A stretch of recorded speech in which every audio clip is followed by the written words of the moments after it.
এক এক পরিচয় দিয়ে তিনি। আপনি ডিসি? না, আমি ডিসি। এনএসআই? কমপক্ষে একবার ফোন করলে 5 মিনিটের মধ্যে 20 বার স্যার বলতে হবে। নাজমুল, বাড়ি কোথায়? বাড়ি এখানে। গ্রামের নাম বলো প্লিজ। আমি গ্রামের নাম বলো। গ্রামের নাম বলেন। আপনি গ্রামের নামটা বলেন, গ্রামের নামটা বলেন, গ্রামের নাম বলেন। এই যে খামার নষ্ট এখানে। আপনার নাম কি? আমি আমার সব পরিচয় দিয়েছি। দিয়েছেন কি পরিচয় দিয়েছেন? আপনি ডিসি? না না, আপনি ডিসি? না আমি ডিসি। এনএসআই? আপনি কি এনএসআই কর্মকর্তা? তাহলে আপনি এই পরিচয় কেন দিয়েছেন? কার কাছে টাকা চেয়েছেন?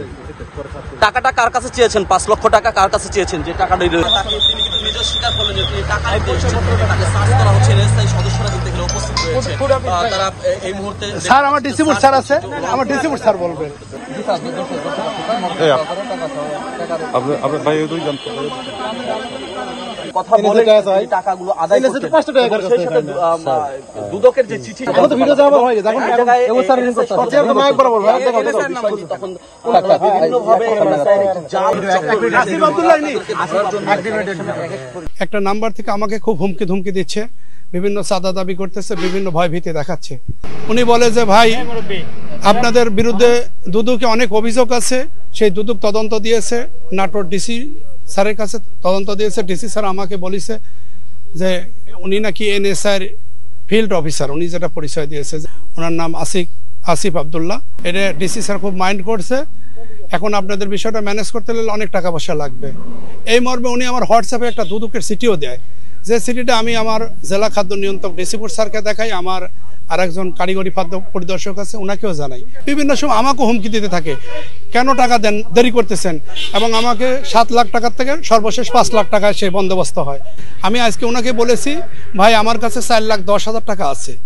পরে উনি বলে যে এটা হবে না, আপনি আরও 90,000 টাকা ম্যানেজ করে 5 লাখ টাকার 5টা বান্ডিল করেন যদি আপনারা বাঁচতে চান, আর নইলে আজকে রাত 9টার পরে গুরদাসপুর খাদ্য গুদাম পুড়িয়ে দেবো।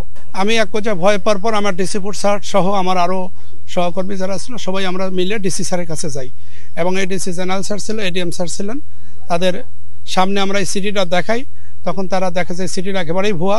এক পর্যায়ে ওখানে আমি ডিসি স্যারের রুমে থাকা অবস্থায় উনি আমাকে আবার ফোন দিয়ে অত্যন্ত কর্কট ভাষায় কথা বলতে থাকে, হ্যাঁ, যে অসিলিটি বলেন নইলে অসিলিটি চাকরি থাকবে না, এরকম ভয়ভীতি দেখায়। পরে এক পর্যায়ে আমার থেকে মোবাইল নিয়ে এডিসি জেনারেল স্যার কথা বলছে। এডিসি জেনারেল স্যারকে উনি বলছে যে এনএসআই উনি ফিল্ড অফিসার এবং উনি নাটোরে পোস্টিং এবং নাটোরে ওনার বাসা। এক পর্যায়ে ডিসি স্যার আমাদেরকে পরামর্শ দেয়, ওখানে আরও আপনাদের মিডিয়া কর্মীও ছিল, তারা সবাই বলে যে আপনারা একটু ধরার ব্যবস্থা করেন। এনএসআই ভাইরাও খুব ছিল, সজাগ ছিল যে তাদেরকে কিভাবে গ্রেপ্তার করা যায়, কিভাবে তাকে ধরা যায়। আমি আস্তে আস্তে তাকে আমার একবার স্যার বললেও সে খুশি হয় না, কমপক্ষে একবার ফোন করলে 5 মিনিটের মধ্যে 20 বার স্যার বলতে হবে।